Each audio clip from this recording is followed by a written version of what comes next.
In a recent livestream, Donna described a place she had never been, an old structure by moving water, hidden near a line of tracks, marked by something she could only call a symbol. When Fred later saw the real logo of the Rogersville Mill, he froze, shaken without understanding why.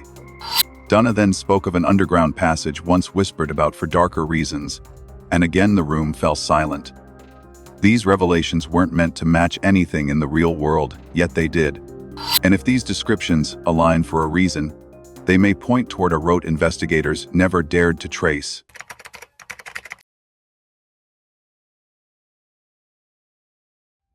The first significant investigative anchor, emerging from the source file, is the moment Donna and Lauren opened the image of the Rogersville Milling Company logo during the livestream. The reaction within the call was not casual, performative, or guided by leading questions. It was immediate, involuntary, and came from the only person in the conversation who possessed direct knowledge of the area, Fred. The sequence is crucial because it establishes the first non-speculative point where a psychic description, a real-world location, and a witness's physiological response intersect. The file records that Donna, while recounting her earlier impressions, mentioned a recurring symbol she had seen without understanding its origin. She described it as a shield-like outline with a curved top and a pointed lower section, something resembling an emblem or canning label frame. She associated this symbol with a location tied to running water, machinery, and an old industrial structure. Prior to this moment in the livestream, she had not been informed of any mills in Rogersville nor of their visual identifiers. Her description was presented as an isolated motif, detached from local geography. Lauren then searched for Rogersville Mill, locating the historic Rogersville Milling Company. When the logo appeared on screen, Fred reacted before anyone contextualized what they were looking at. His breathing changed, his voice tightened. He said he felt weird, anxious, and that he did not know why. The file indicates he did not attempt to rationalize or explain his response. He repeatedly stated that the image made him uncomfortable and could not articulate the source of that discomfort. That reaction marks the first measurable deviation in the conversation, an anomaly rooted not in psychic interpretation, but in a living witness's subconscious recall. It is rare for individuals familiar with a rural area to display physical anxiety toward local imagery, unless the symbol is tied to a memory, a location associated with an unresolved event, or an environment carrying implicit risk. The absence of explanation increases the relevance of the response, rather than diminishing it. Unexplained physiological triggers often signal latent memory or concealed knowledge that the subject may not consciously connect. The geography strengthens this point. The Rogersville Milling Company is located near the intersection of Austin Mill Road and Depot Street, an area that historically contained milling operations, a rail depot, and water access. The file confirms these three elements: water flow, a railroad line, and an old mill structure. These are not abstract parallels but direct matches to the motifs Donna reported: running water, industrial wheel or mill-based mechanisms, and a location adjacent to rail. Her separate references to ivy-covered structures also align with the natural overgrowth in that region, where older mills and depots frequently accumulate kudzu, ivy, and laurel thickets due to climate and low maintenance. The strongest investigative point is the similarity between the Rogersville Mill logo and the shape Donna repeatedly described. The historic shield frame outline is nearly identical to the silhouette of the Del Monte emblem, or inverted, the Ace of Spades, another motif Donna mentioned without prompting. The combination of matching geometry and matching environment is statistically abnormal given the rural spread of the region.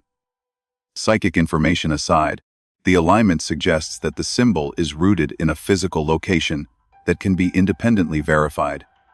This creates an evidentiary pivot when a person with no prior knowledge of local mills describes a shape matching a real logo.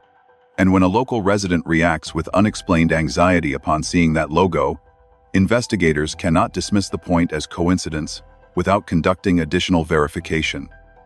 Whether or not the symbols originate from intuition, memory contamination, subconscious knowledge, or another mechanism, the intersection with a real location justifies analytical attention. Further significance arises from Fred's long-term residency in the region. A resident familiar with local geography for decades should not experience distress upon seeing a mill logo unless the mill or the surrounding area is tied to a situation he has witnessed, heard about, or avoided. Even if Fred consciously believes he knows nothing relevant, his reaction suggests the possibility of suppressed associative recall or an unspoken memory triggered by the image. This aligns with the investigative principle that sensory triggers visual, auditory, or symbolic can activate stored memories unrelated to the subject's deliberate narrative. Given that Donna's impressions included mentions of an old mill structure, moving water, a ravine-adjacent area, and a nearby rail line, Fred's response offers an independent line of corroboration. His discomfort, paired with the confirmed existence of a location combining those features, converts Donna's symbolic imagery into a geographic hypothesis. The file's details support this. The Rogersville Milling Company sits in a corridor that historically connected Rogersville to Kingsport by road and rail. If the livestream's descriptions align with that corridor, then the speculation shifts from vision-based narrative to location-based lead. From an investigative standpoint, the Rogersville Mill point becomes the first fixed coordinate. Unlike other symbolic references that require interpretation, this one is tied to verifiable infrastructure with a known history, known pathways, and known accessibility. It also sits near water and rail transport, two factors often relevant in cases involving movement, concealment, or disposal of remains. Another factor derived from the file is that the Rogersville Mill area is not an abandoned ruin, but a known historical site with structural access points and adjacent woodland. Water runoff channels, eroded embankments, and the remains of industrial equipment provide multiple concealment opportunities. It is not necessary to assume the mill itself is the focal point. Rather, the surrounding terrain becomes a potential convergence zone, matching the motif cluster. The reaction captured in the file raises two investigative questions. Why did the symbol cause involuntary anxiety in Fred? Possibilities include: he has been to that area under stressful conditions. He recalls something associated with that logo, but has not consciously connected it. The symbol triggered a memory he cannot process verbally. Why does Donna's description match this specific location with measurable accuracy? Investigative explanations do not require acceptance of psychic input. Alternative explanations include: she unconsciously absorbed fragments of publicly available images without remembering the source. She generalized symbolic elements that coincidentally match rural industrial environments. Her symbolic descriptions aligned by chance with a location known to locals, but not widely discussed. Regardless of the mechanism, the point remains: the match is specific enough to justify mapping the corridor between Rogersville and Kingsport, particularly the segments closest to water flow and historical infrastructure. In analytical terms, the Rogersville Milling Company functions as the first anchor point, in the case a geographic feature where symbolic information, witness response, and real-world structure converge. Anchor points are essential in spatial investigations because they create starting nodes for pattern expansion. From this point, one can map directionality downstream water routes, rail adjacency, and pathways leading toward Sensabog Tunnel and the Rotherwood region. Each of these later appears in the transcript as secondary correlations, strengthening the validity of the initial anchor. Thus, the Rogersville Milling Company revelation is not significant because of psychic claims, but because it is the first moment where an involuntary human reaction aligns with an independently verifiable geographic structure that fits multiple elements of the described pattern.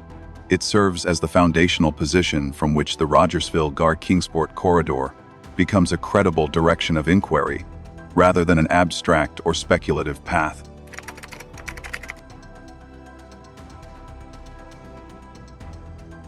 The most striking behavioral anomaly documented in the source file occurs when Fred recounts an early conversation with Don Wells, specifically 2 to 3 days after Summer Wells was reported missing. This detail does not come from rumor, interpretation, or retrospective speculation. It comes from Fred directly, on camera, and it is presented in the file exactly as he expressed it. According to his account, Don approached him and asked 2 explicit questions. Do you know how to access the dark web? And people might be selling her on the dark web. This exchange stands out because it represents a type of cognitive leap that is atypical for a parent in the early stages of a child disappearance case. During the initial 48 to 72 hours of missing person investigations, parents and close family members usually focus on immediate physical search efforts, coordination with law enforcement, requests for community assistance, and dissemination of photographs or identifying information. Concern often revolves around local terrain, potential abduction by a known individual, hazardous environments, or simple wandering.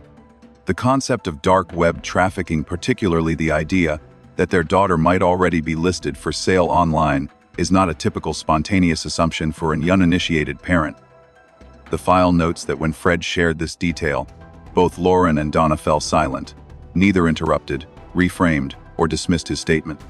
Their reaction indicates that the information contradicted what they expected from a parent, and that the content of Donna's statements carried a weight beyond speculation. The silence documented in the file is important. It reflects an implicit acknowledgement that this detail alters the behavioral landscape of the early timeline. From an investigative perspective, Donna's immediate association between Summer's disappearance and the dark web raises several key questions. First, what prior knowledge would lead a parent to assume that their missing 5-year-old would be trafficked online within days? Second, why would Donna direct this question to Fred specifically? Third, what motivation or prior experience would cause him to think that Fred, rather than law enforcement, could provide instruction on how to access such platforms? Parents unfamiliar with the dark web typically do not conceptualize it as a source for child trafficking without external prompts. Furthermore, the operational structure of dark web marketplaces is not widely understood outside of specific communities. Someone without prior exposure would not know how such markets function, or even that they exist.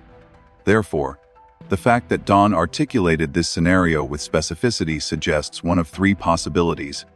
A. He possessed pre-existing awareness of dark web activity. He had previously heard of such cases in a context relevant to his own environment. Or S3, he was repeating something told to him by another individual who framed the situation in these terms. Each of these possibilities requires scrutiny. If Donna had prior knowledge of dark web trafficking, investigators would need to determine how he acquired this knowledge, under what circumstances, and through which social circle. If he had heard about cases through acquaintances, it implies contact with individuals who themselves had awareness of such environments. If someone else suggested the dark web scenario to him within the first days of the disappearance, that raises questions about the identity and motivations of the person who proposed it. Another key factor is Donna's phrasing. He did not ask whether it was possible. He did not ask whether such a scenario ever happens. He did not ask if the dark web exists. He asked, "Do you know how to access the dark web?" A question implying that he believed the dark web was actionable, reachable, and potentially relevant to the immediate crisis. His second statement, "People might be selling her on the dark web," is even more anomalous. It reflects a belief that not only is trafficking plausible, but that the transaction could occur rapidly enough that searching for her online within days might yield results. This is not standard cognitive behavior for a parent in shock or distress. Fred's account is vital because he reported the conversation without speculation. He did not editorialize Donna's motive. He did not attempt to interpret psychological meaning, and he did not inject commentary. He merely stated what Donna said and contextualized the timing 2 to 3 days after Summer disappeared. That precision matters. The earliest statements parents make often reveal their internal concerns before legal or social pressures influence their narrative. Donna's early focus on the dark web may therefore reflect pre-existing associations or knowledge rather than spontaneous panic. Behavioral forensics indicates that individuals often project their own internal knowledge structure when confronted with crisis. For example, someone familiar with wilderness hazards might assume a child fell into a ravine. Someone aware of custody disputes might fear abduction by a known adult. Someone with prior criminal experience might fear involvement by individuals in similar networks. The rapid shift to dark web trafficking implies an internal schema in which such a scenario was already cognitively available to Don. There is also a procedural contradiction embedded in Don's choice of recipient. If he believed Summer had been trafficked, his first approach should have been law enforcement, not a neighbor without investigative authority. Approaching Fred rather than TBI or FBI introduces an inconsistency in behavior. If the concern was genuine, reporting it to professionals equipped to access cybercrime units would be the rational pathway. Instead, Don selected a private citizen and asked if he personally knew how to access restricted criminal networks. This divergence from expected parental behavior represents a behavioral red flag. It suggests either that Don distrusted law enforcement, that he believed Fred had specific knowledge, or that he sought information without involving authorities. This detail also implies that Don might have believed their geographic community and possibly specific individuals within it had access to dark web channels. If that assumption was based on prior experience or local observation, it might indicate awareness of illicit online activity within his social environment.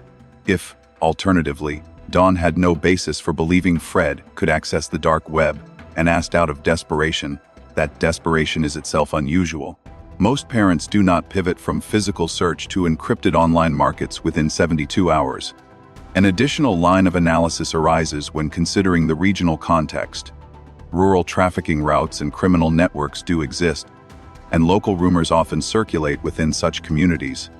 If Don had previously heard discussions involving the dark web, it could suggest that the Wells household had exposure to individuals engaged in high-risk or illicit online activity. Even indirect exposure would be relevant, because it provides insight into the digital environment surrounding the family and whether such knowledge was normalized. The file documents that when Fred disclosed this information, he did so for the first time publicly. That timing is significant. Prior to this, the detail had not appeared in public records, transcripts, or media coverage. Therefore, it cannot be dismissed as narrative repetition or post hoc reconstruction. Fred's manner of disclosure seemed unplanned. The file indicates he revealed it as part of natural conversation, without prompting. Such spontaneous disclosure carries more weight than curated statements because it suggests authenticity rather than rehearsed storytelling. From an investigative standpoint, the dark web conversation introduces two primary hypotheses. The first is that Don's question was rooted in legitimate fear based on something he had previously encountered or heard about. The second is that the question reflects pre-existing familiarity with dark web environments or individuals who use them. The latter hypothesis aligns more strongly with the specificity of the phrasing. The notion that a child might be sold online is not typically the first assumption of someone unacquainted with the mechanisms of online trafficking. This possibility does not imply direct involvement, but does suggest prior exposure. Exposure can occur through acquaintances, discussions, online content, or criminal circles. If exposure existed, it would be appropriate to examine whether individuals close to the Wells family engaged in online illicit markets, adult content exchanges, or encrypted communication platforms. Behavioral association does not require direct action, but can reveal knowledge patterns that inform investigative direction. The conversation therefore shifts from psychic interpretation into behavioral analysis. Regardless of Donna's role, Doan's statement is a concrete behavioral data point. It forms an investigative link between the Wells family and the conceptual framework of digital exploitation. This does not assign guilt, but establishes a trajectory of knowledge that warrants examination. Finally, the timing just days after the disappearance renders the statement even more consequential. If Don had made the comment weeks later, after exposure to public speculation, it might be attributed to external influence. The absence of external narrative at that early stage implies the thought originated internally. As such, it becomes one of the earliest and most revealing indicators of Doan's mindset and possible prior associations. In sum, the dark web conversation is not significant because it references criminal technology. It is significant because of when it was said, who it was said to, how specific it was, and how inconsistent it is with standard parental behavior in missing child crises. It establishes a behavioral anomaly that can be interpreted as a potential indicator of prior knowledge, prior exposure, or concealed associations, all of which justify further investigative scrutiny.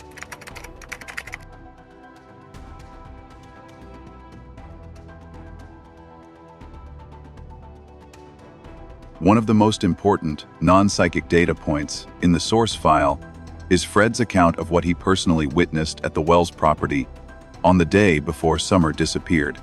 This information carries substantial investigative value because it does not rely on interpretation, memory of a distant event, or secondhand rumors.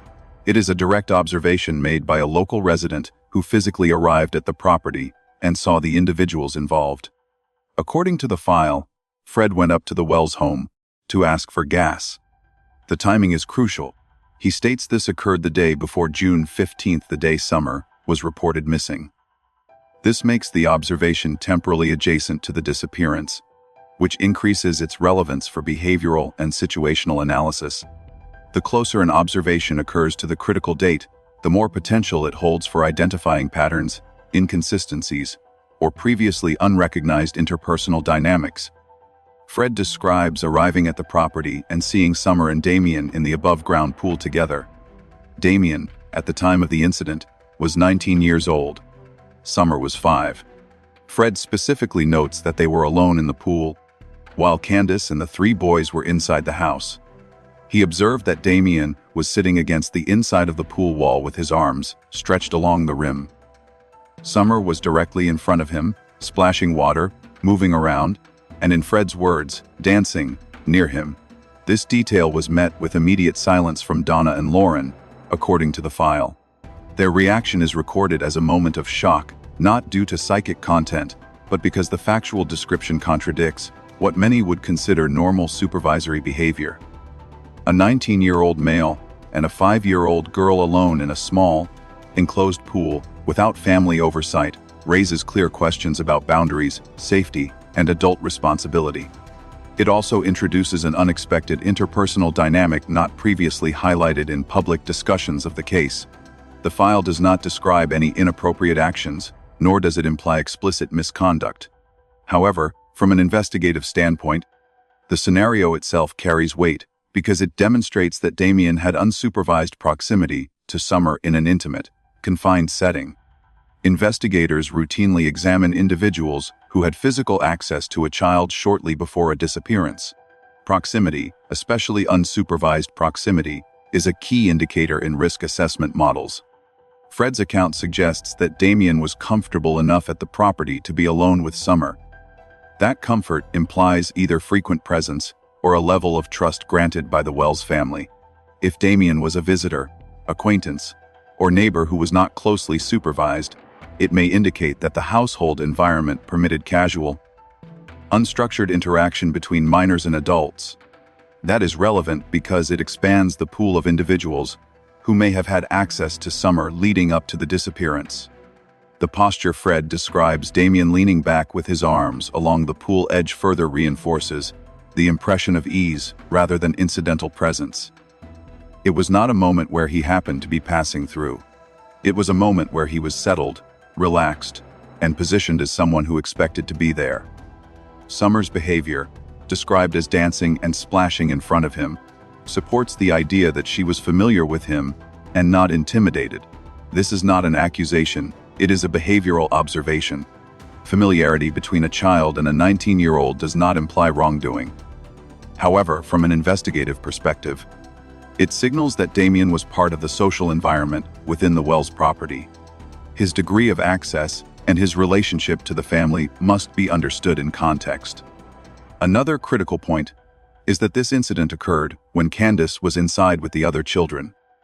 The absence of direct supervision over Summer during this interaction raises questions regarding household patterns of monitoring and responsibility.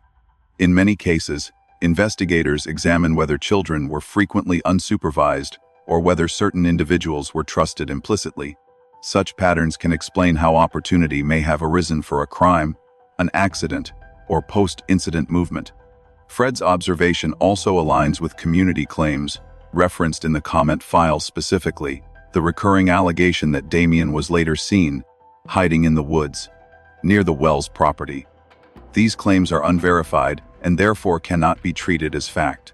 However, when an unverified claim aligns with a verified observation, namely, that Damien had direct access and physical presence, the combination becomes more relevant.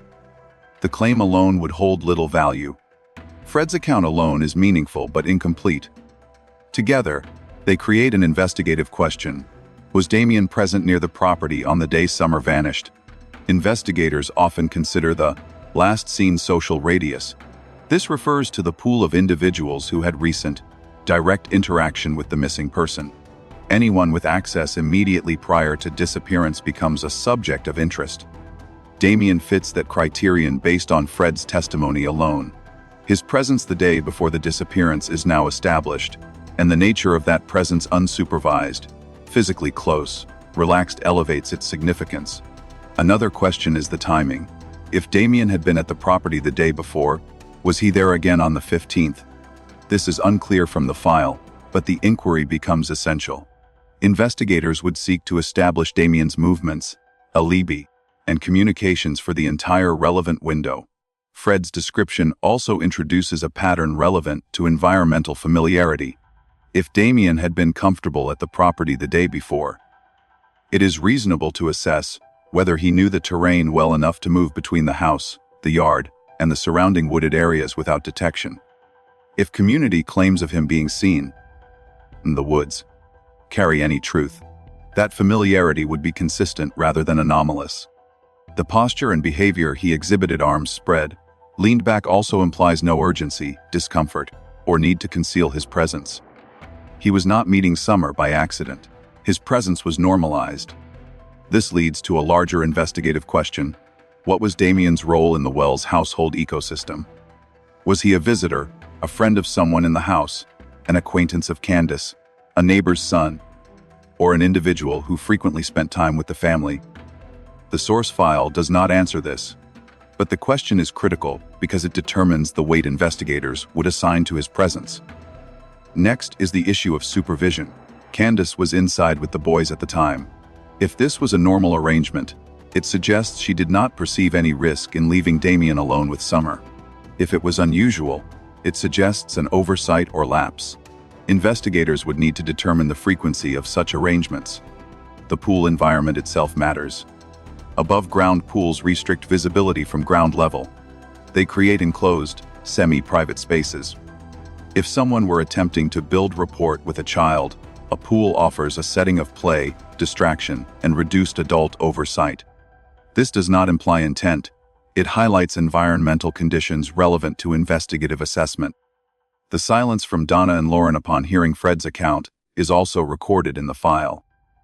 Their silence is not investigative evidence, but reflects a recognition of the anomaly. It demonstrates that even individuals accustomed to discussing sensitive or disturbing case elements were taken aback by the implications of an unsupervised interaction between a 19-year-old and a 5-year-old at this specific point in time. Another important angle is timeline contamination.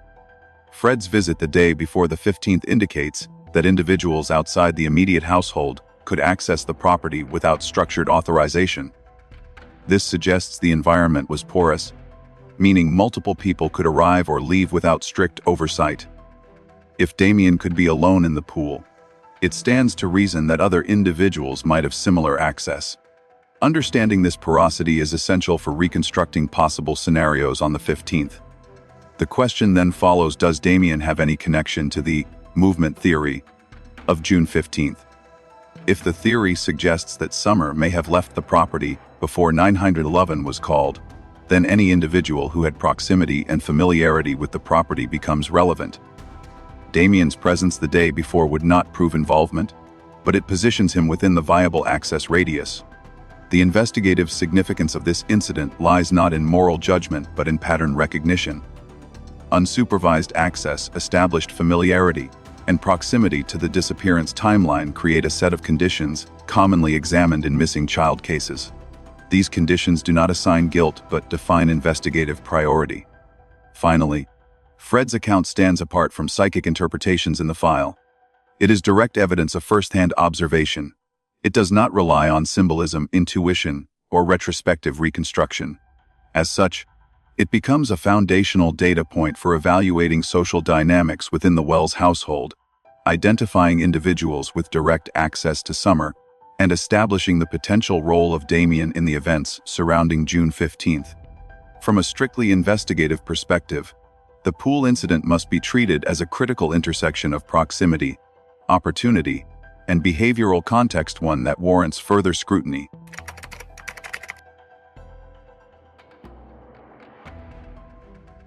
A second major investigative anchor from the source file involves the underground structures around Sensabaugh Hollow and the historic Rotherwood property. These locations are not speculative, symbolic, or interpretive.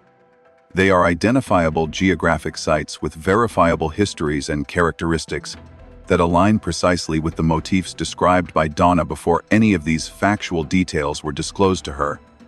The consistency between her descriptions and the real-world features outlined by Fred introduces an analytical question. Why do multiple independent data points converge on the same two locations? The first area Fred explains is the Sensabaugh Tunnel region. According to the file, he clarifies a detail unknown to most outside the immediate region. There are two tunnels associated with the Sensabaugh name. One is the well-known tourist tunnel, a site that became part of local folklore and amateur ghost tour circuits. The second, however, is the structure of relevance, a private tunnel located on restricted land, not publicly accessible, and historically associated with rumors of clandestine activity.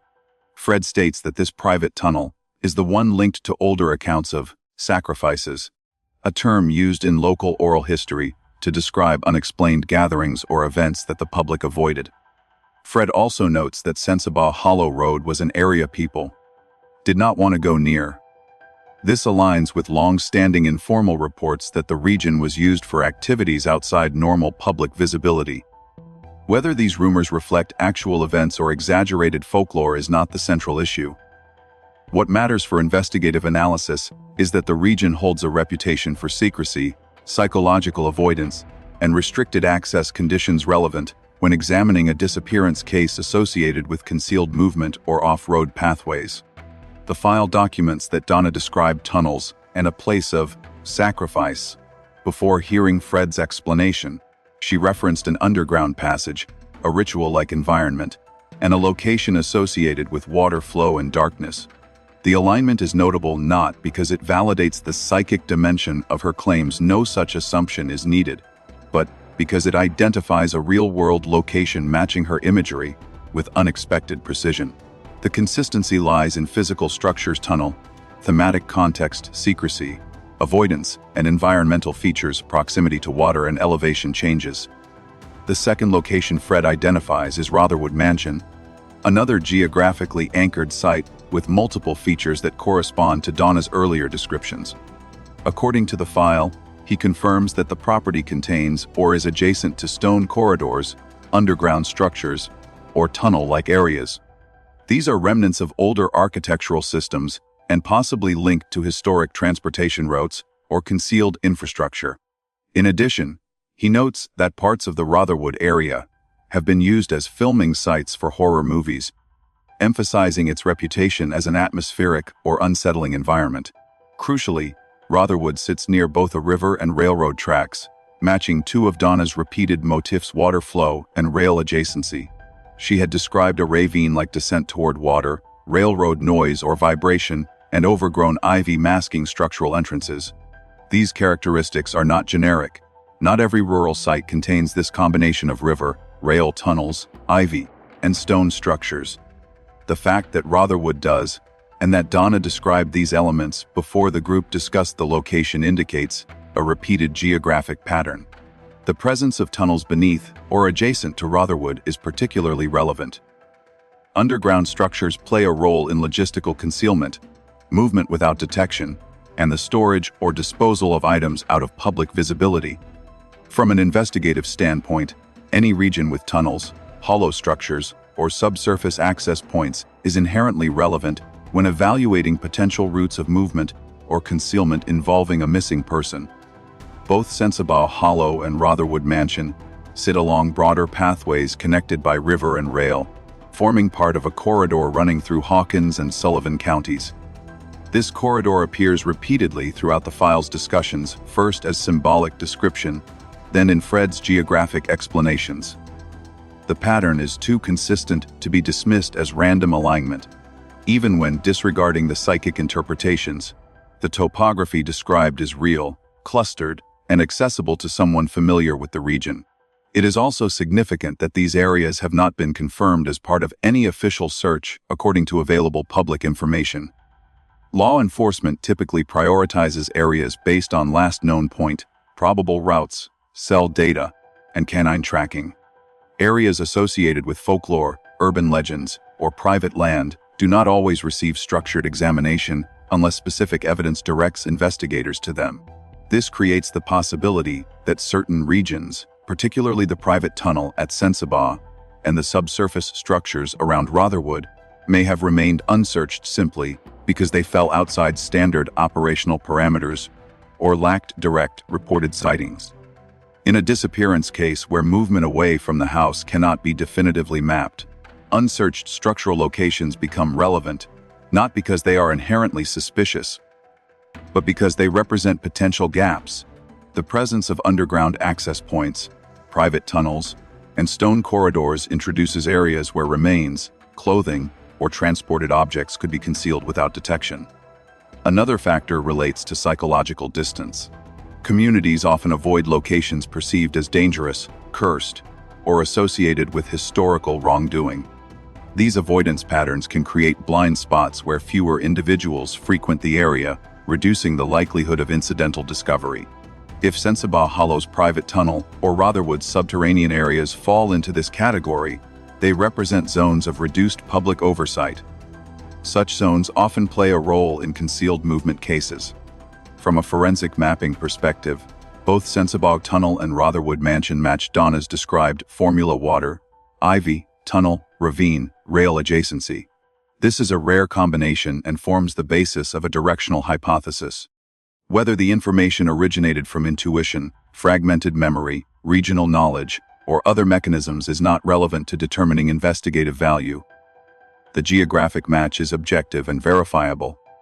When examining the source file, the consistency with which Fred validates Donna's descriptions becomes a data point in itself. Fred did not prompt her. She did not prompt him. Yet the alignment between her symbolic descriptions and his factual confirmations suggests that these specific locations merit further evaluation, not for psychic validation, but because a neutral convergence has occurred. In summary, the underground structures at Sensabaugh Hollow and Rotherwood Mansion form the second major investigative anchor. Their documented characteristics, restricted access, and historical reputation position them as plausible areas of interest in a missing person analysis. The fact that these locations align with independent symbolic descriptions and elicit corroboration from a local witness strengthens their relevance. Combined with their apparent omission from formal search operations, they represent unexplored nodes within the broader geographic corridor that may hold investigative significance.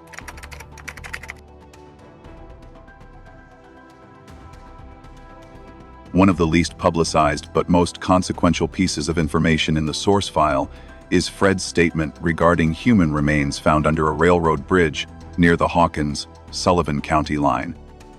According to his account, bones were discovered at that location approximately 1 to 2 years prior to the conversation documented in the file. Despite the discovery, no public announcement was ever made regarding the identity, age classification, or manner of death of the individual. Fred emphasizes that authorities did not confirm whether the remains belonged to an adult or a child. The lack of disclosure is unusual and stands in contrast to standard procedures in regional death investigations. Fred notes that this information is not talked about locally and that it was never formally released to the public. The absence of public reporting gives the detail substantial investigative weight. A human remains discovery is typically documented through sheriff press releases, coroner statements, or local news coverage. Even in cases where identification cannot be made immediately, agencies usually confirm that a body or skeletal remains were recovered. Silence is atypical unless the remains are connected to a sensitive investigation, an active criminal inquiry, or a jurisdictional dispute between agencies, the location Fred references is critical. A railroad bridge near the Hawkins-Sullivan boundary falls within miles of nearly every geographic motif described earlier in the File River adjacency: ravine structures, eroded embankments, wooded drop-offs, and inaccessible underpasses. These areas share characteristics that align with Donna's descriptions independent of any psychic interpretation. Her repeated references to water, rail vibration, a steep descent, and an overgrown area match numerous sections of the rail corridors running through the region. From a forensic perspective, the setting under a railroad bridge introduces several layers of relevance. Bridges are common deposition sites because they offer concealment, limited visibility from public roads, and terrain features such as embankments, culverts, and thick vegetation. They also provide elevated structures where remains may go undetected for extended periods. The presence of water flow beneath many such bridges accelerates decomposition and complicates identification. If the remains were skeletal at the time of discovery, it suggests a significant post-mortem interval. The question that emerges is why this particular discovery did not result in public communication. If the remains were identified and found unrelated to active cases, agencies typically issue closure statements.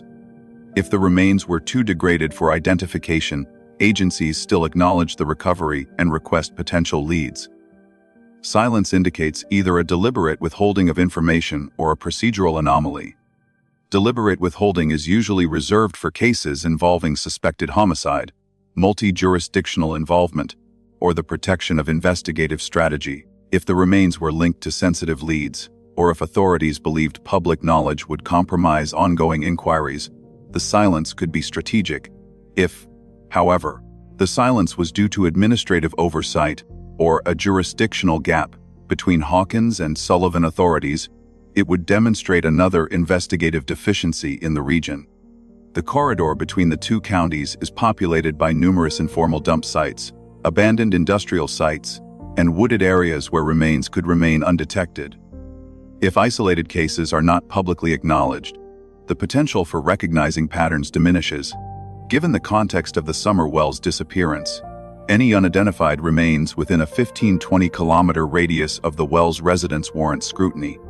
Even if the remains ultimately prove unrelated, the presence of an unreported skeletal recovery reveals a vulnerability in the region's investigative transparency. If agencies did not disclose these remains, it raises questions about whether other unpublicized discoveries have occurred, complicating the accuracy of regional missing persons data. Additionally, the fact that the remains were located under a railroad bridge matters, because nearly every map-based reconstruction of movement from the Wells property includes rail-adjacent routes. The road networks leading from Beach Creek toward Kingsport, Churchill, or Rogersville all intersect with train lines or river crossings at some point. Donna's repeated mention of hearing, train sounds, feeling, vibration, or seeing tracks near water aligns with these features. Even without considering psychic interpretations, the file shows a consistent concentration on rail-water intersections. Fred's revelation provides real-world confirmation that such locations play a role in events occurring in the broader area. Another forensic angle involves accessibility. Railroad bridges outside urban centers are seldom monitored, lack lighting, and are inaccessible to routine patrols. This creates opportunities for deposition by individuals familiar with the region. The closer such locations are to the movement corridors discussed earlier, sensory corridors involving tunnels, mills, bridges, and ravines, the greater the likelihood that they factor into clandestine movement. If someone knew the region well enough to avoid main roads, rail-adjacent routes would provide low-visibility pathways. The discovery of remains in such an area also relates to questions of terrain familiarity. Individuals local to the region or embedded in its social networks often know the hidden spaces beneath infrastructure. These areas are known informally among residents who fish, hunt, explore, or travel through back roads. It is consistent with rural behavioral patterns that locals might access or know about bridge underpasses in ways outsiders would not. This element strengthens the possibility that whoever deposited the remains, if it was a deposition, was familiar with the region. Given the ongoing significance of the Summer Wells case, Any unidentified remains found after June 2021 would normally prompt immediate speculation. Yet the fact that this particular discovery has not been tied to Summer publicly suggests one of two scenarios. Either investigators definitively excluded Summer early in analysis, but chose not to share details, or they never made the connection explicit because the remains condition prevented classification. Both possibilities raise procedural questions. If exclusion was definitive, why did agencies not release an update to alleviate public speculation? If exclusion was not possible, why was the case not publicized to solicit missing person comparisons? From an investigative standpoint, Fred's statement reveals a critical unknown. The lack of public communication creates uncertainty. Uncertainty creates investigative gaps. These gaps affect multiple cases simultaneously because unidentified remains represent unresolved forensic data. The existence of an unpublicized remains recovery near rail infrastructure in the corridor relevant to the case constitutes an investigative anomaly needing further clarification. Finally, the broader implication is this: an unidentified remains case within 15 to 20 kilometers of the well's residence is inherently significant. Whether connected or not, it indicates that the region can produce deaths or disposals that escape public record. That possibility alone strengthens the need for comprehensive reevaluation of the movement corridor involving rivers, railways, tunnels, industrial areas, and unmonitored embankments. Even a single such case demonstrates that the environmental conditions for concealment exist, and that similar cases could occur without immediate detection. In summary, Fred's revelation about the remains under the railroad bridge is a critical data point that exposes potential gaps in local reporting, underscores the relevance of rail-water intersections, and reinforces the importance of examining the broader geographic corridor connected to the well's disappearance.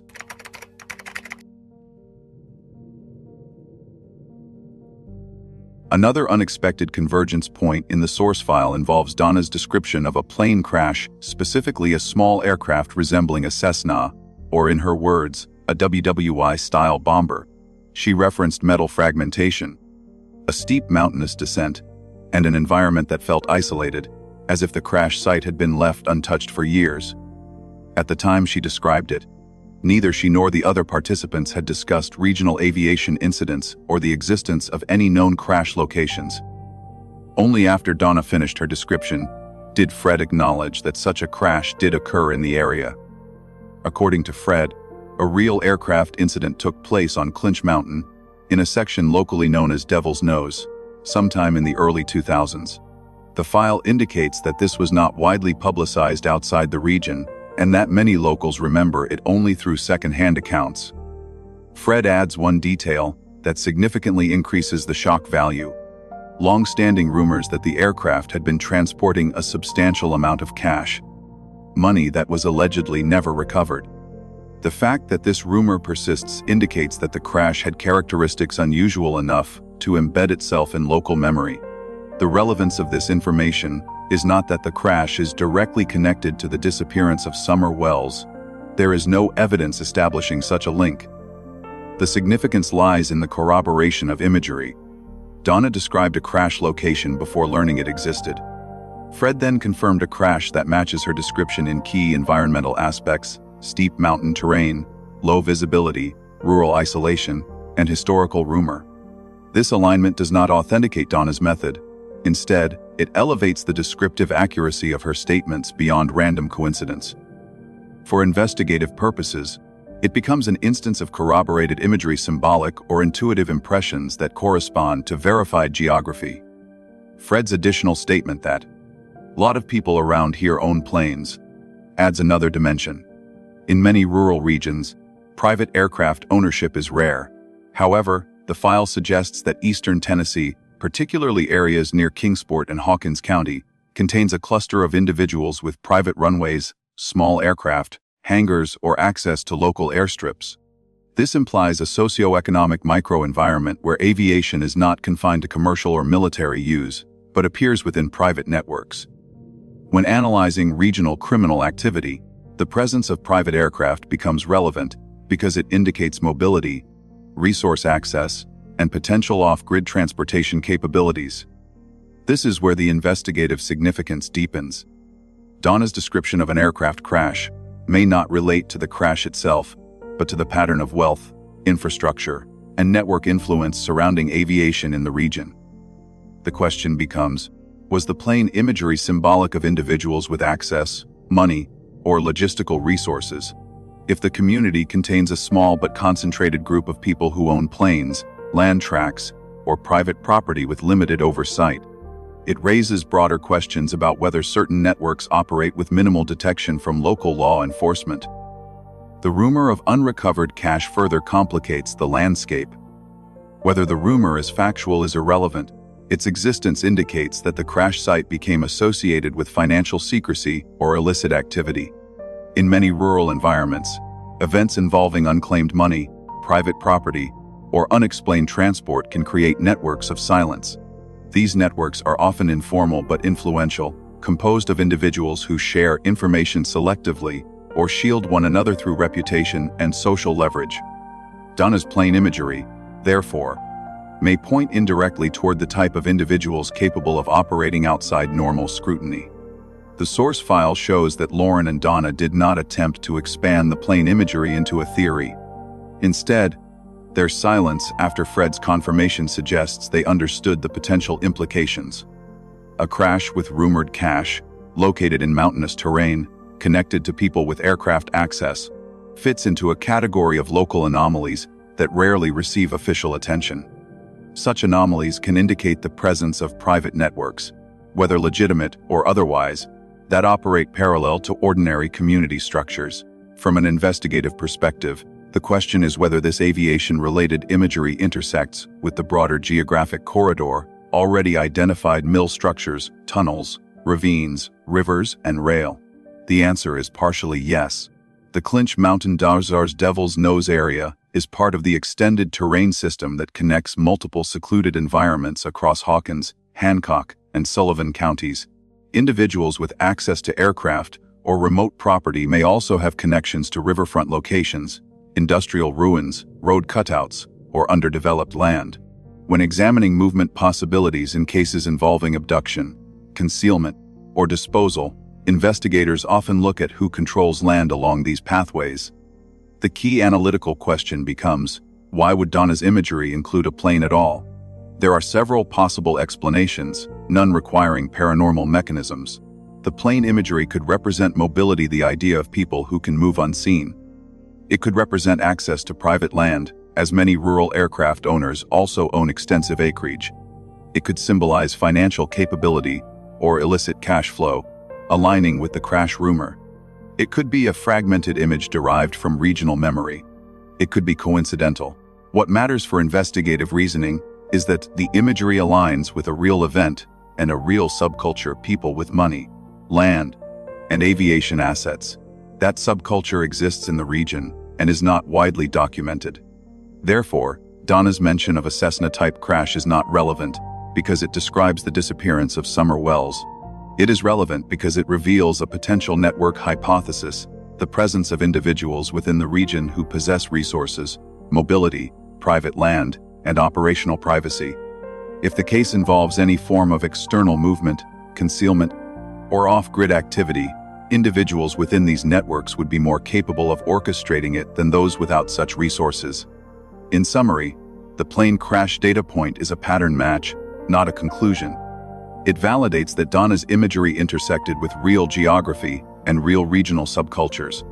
From an investigative standpoint, it supports the hypothesis that non-public networks with financial and logistical capability exist in the region, and that these networks may be relevant when evaluating the movement, concealment, or facilitation aspects surrounding the disappearance.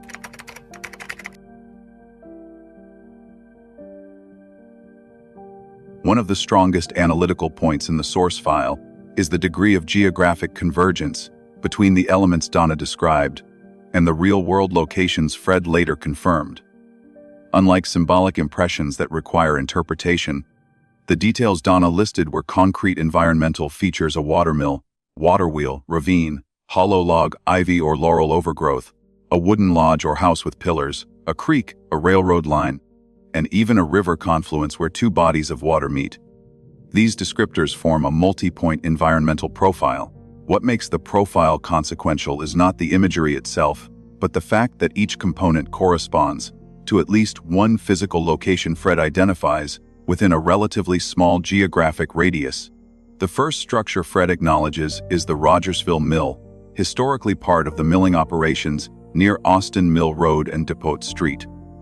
This location matches multiple components of Donna's description. It has a long history of water-powered machinery, sits adjacent to a natural watercourse, and once operated near a train depot.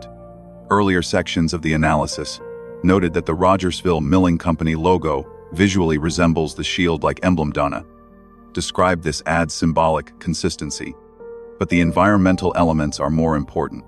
The mill's terrain includes water flow, industrial remnants, wooden structures, and overgrowth consistent with ivy or kudzu in the region. The second location Fred mentions is Amos Mill, an even more precise match. Amos Mill is well known locally for its water wheel, dam, riverside layout, and surrounding natural erosion structures. It sits near a ravine-like descent and has a preserved historic house with columns and wood features that align with Donna's reference to a lodge-like entryway. The Amos Mill area includes a creek channel, dense laurel and rhododendron clusters, and sections of ground with hollowed or fallen logs common in older Appalachian forests. The match between Donna's multi-part imagery and the Amos Mill landscape is unusually specific. A third location of interest is Rotherwood Mansion, a site with documented underground features, ivy-covered structures, and adjacency to both the Holston River and railroad tracks.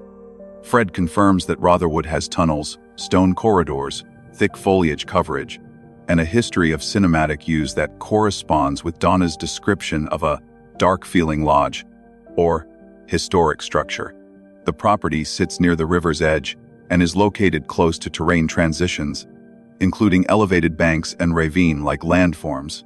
The presence of ivy and laurel on and around Rotherwood is well known among locals and visible through public imagery. Another location matching Donna's features is the Sensabog Tunnel, specifically the authentic private tunnel rather than the tourist-accessible version.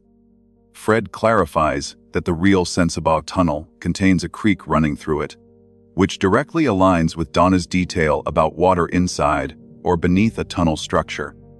Few tunnels in the region share this characteristic. The presence of water flow within the tunnel gives the description additional geographical specificity, reducing the likelihood that the match is coincidental. Additionally, Fred mentions the Greenbelt Trail leading to Rotherwood, which includes sections where the path runs adjacent to both river and rail lines, two components repeatedly referenced in Donna's impressions.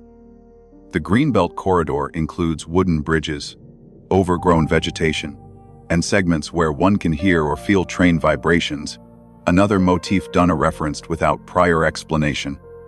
The Greenbelt's terrain includes hollow logs, fallen tree formations, and laurel thickets that match the vegetation Donna described. What is analytically significant is not that one or two details match.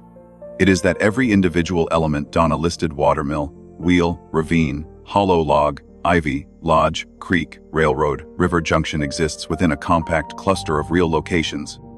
The cluster is concentrated around an interconnected corridor stretching from areas near Rogersville toward Kingsport. The source file shows no attempt to manipulate this alignment. It is simply the result of Fred confirming each element as Donna described it. From a geographical analysis standpoint, this degree of overlap forms what is known as a geographical cluster, a grouping of features within a limited radius that share characteristics relevant to the case. Clusters are used in investigative mapping to narrow search area probability. When multiple independent references point toward the same type of terrain, especially terrain associated with natural cover, difficult visibility, or low foot traffic, the area becomes a zone of increased investigative interest. Another important factor is accessibility. Each of the matched locations — Rogersville Mill, Amos Mill, Rotherwood, Sensabog Tunnel — lies along secondary routes, old industrial pathways, or water-adjacent corridors that could enable movement without detection. The railroad lines linking these points provide sound cover, alternate roading, and multiple access points that rural individuals are likely familiar with. The matching environmental features therefore do not simply indicate symbolic convergence. They point toward a movement corridor, where someone familiar with the terrain could travel or dispose of evidence without immediate discovery. The investigative value lies in the consistency of detail. Donna did not describe vague concepts like nature or a building. She listed granular components: a wheel, a ravine, a hollow log near water, ivy covering entrances, a lodge-type structure, and a railroad nearby. Each of these elements is visually identifiable and geographically fixed. The fact that they appear together in the real environment suggests spatial coherence rather than randomness. Moreover, the source file shows that Donna described many of these elements before Fred identified real-world equivalents. This sequencing matters because it removes the possibility that she was responding to Fred's cues. Investigative analysis does not need to assume psychic accuracy. The fact that her imagery corresponds to real geography means that investigators can use the match as a pattern recognition tool.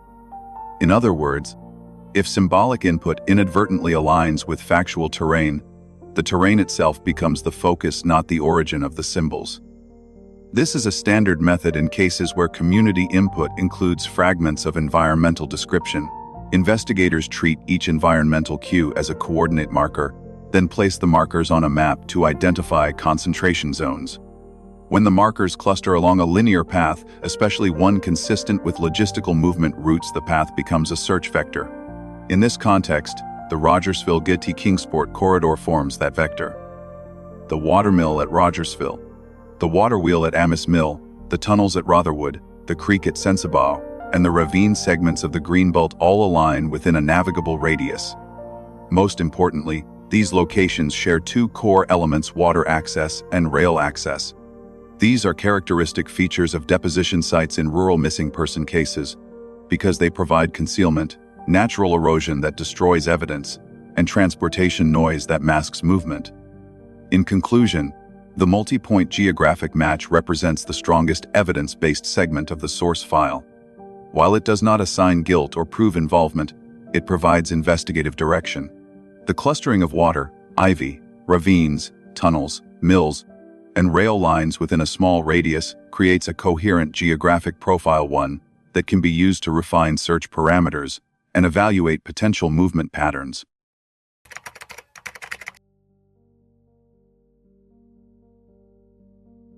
The final and most consequential question raised by the source file is not about any individual detail, neither a mill, nor a tunnel, nor a ravine, nor a pattern of overgrown ivy near water.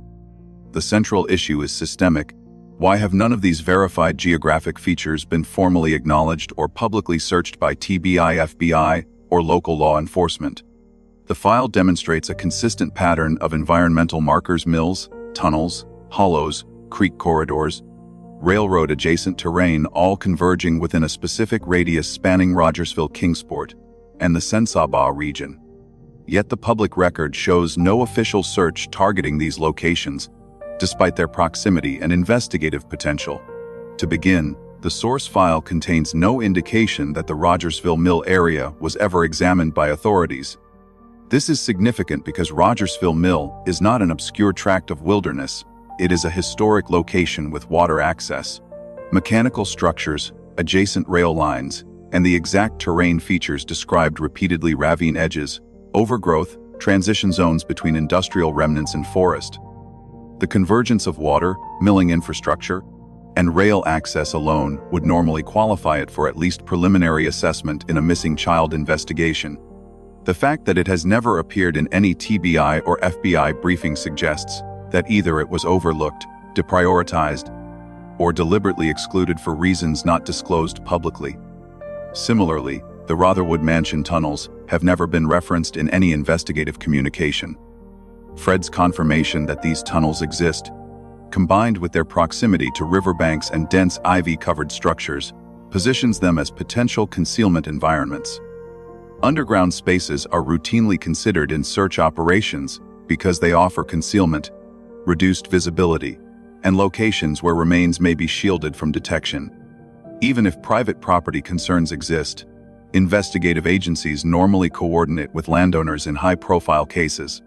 The absence of any official acknowledgement of the Rotherwood tunnels raises questions about search scope limitations or jurisdictional constraints. The situation is even more pronounced with Sensabaugh Hollow. Despite its reputation, restricted access, and the presence of a water-bearing tunnel on private land, no public documentation suggests that law enforcement investigated the area in relation to the disappearance. This is particularly notable because Fred identifies Sensabaugh Hollow as a place people did not want to go near, a phrasing that implies social avoidance and, historically, unmonitored terrain. From a strictly investigative standpoint, areas of social or psychological avoidance tend to be high-yield search targets precisely because they receive little incidental traffic. Yet Sensabaugh Hollow's private tunnel remains unmentioned in official records. Likewise, the ravines, creek banks, and hollows that form the connective tissue of the Rogersville-Kingsport corridor have not been subjected to formalized search operations. These environments match multiple characteristics from Donna's descriptions: steep elevation shifts, rapid water flow, and erosion channels that can obscure or relocate remains. In many rural investigations, ravine systems are considered primary terrain because they capture runoff, debris, and evidence transported by water. The absence of documented searches in these zones is inconsistent with typical search and rescue protocols. Donna and Lauren, as the file shows, do not claim to solve the case. Their position is not that of investigators or authority figures. Instead, they identify overlooked terrain patterns, describe environmental motifs that unexpectedly align with real locations, and highlight areas that have never been scrutinized. Their observations do not replace investigative work, they expose blind spots. The distinction matters: they are not presenting conclusions, but pointing out omissions. From an analytic standpoint, the file establishes what can be termed a map of convergence. Multiple independent lines, symbolic descriptions, witness reactions, geographic confirmations, environmental matches, and regional rumors all converge on a single directional corridor. This corridor is not abstract. It contains the Rogersville Mill area, Amis Mill, the Rotherwood Mansion region, the Sensabaugh Hollow Tunnel, Greenbelt pathways, and a network of ravines and waterways. Each point shares structural and environmental attributes described earlier: water adjacency, rail proximity, ivy overgrowth, outdated industrial infrastructure, and terrain features conducive to concealment. Investigative mapping models rely on convergence zones to determine probability clusters. When separate inputs, regardless of their origin, point to the same general area, that area becomes a priority for systematic search. Even if the inputs come from non-traditional sources, investigators traditionally review the convergence patterns for overlooked terrain. In this case, the convergence is unusually tight. The primary geographic features described in the file exist not hundreds of miles apart, but within a consistent radius. This is what gives the findings investigative relevance. The absence of official searches in these areas raises several possibilities. It may indicate that investigators focused entirely on the Wells property and its immediate surroundings, a strategy consistent with standard abduction assumptions but limited in scope. It may indicate that jurisdictional barriers, private property rights, lack of warrants, or limited manpower restricted search expansion. Alternatively, it may suggest that investigators received conflicting information early in the process and deprioritized geographic exploration in favor of interviews and internal household analysis. Without direct confirmation from law enforcement, the reason remains unknown. The more concerning possibility is that these areas fell into what investigators refer to as procedural blind zones, locations outside the predefined search radius, not because evidence directed investigators away from them, but because the case was initially structured around household-centered theories. If investigators assumed Summer never left the property alive, broad area geographic searches would be minimized. This may explain why ravines, mills, tunnels, and river-adjacent sites were not examined, yet the assumption itself becomes a point of vulnerability. The source file ultimately leads to a single unresolved question: if all independent signals point to the same corridor, why has there been no comprehensive search of it? This question is not speculative. It is procedural. A disappearance case with no resolution after years merits the reevaluation of prior assumptions, particularly when geographic features repeatedly identified by locals, witnesses, and environmental patterns remain unexamined. From an investigative standpoint, the file calls for structured, methodical reassessment not of psychic claims, but of the terrain. Water-adjacent structures, abandoned mills, tunnels with restricted access, and ravines along rail lines are all standard search environments in missing person cases. Their absence from official documentation requires explanation. If the Rogersville-Kingsport corridor contains the environmental characteristics repeatedly highlighted, then it forms a legitimate vector requiring systematic evaluation. Regardless of how the information arose, the terrain is real, the features exist, and the lack of examination presents an investigative gap. For anyone reviewing this case, professionals, analysts, or the community, the appropriate conclusion is not that the answer lies definitively in these locations. The conclusion is that these locations must be examined because they fit the established environmental pattern and because they have never been eliminated by formal search procedures. Thus, the call to action is clear: a full, coordinated, multi-agency search of the Rogersville-Kingsport corridor is overdue.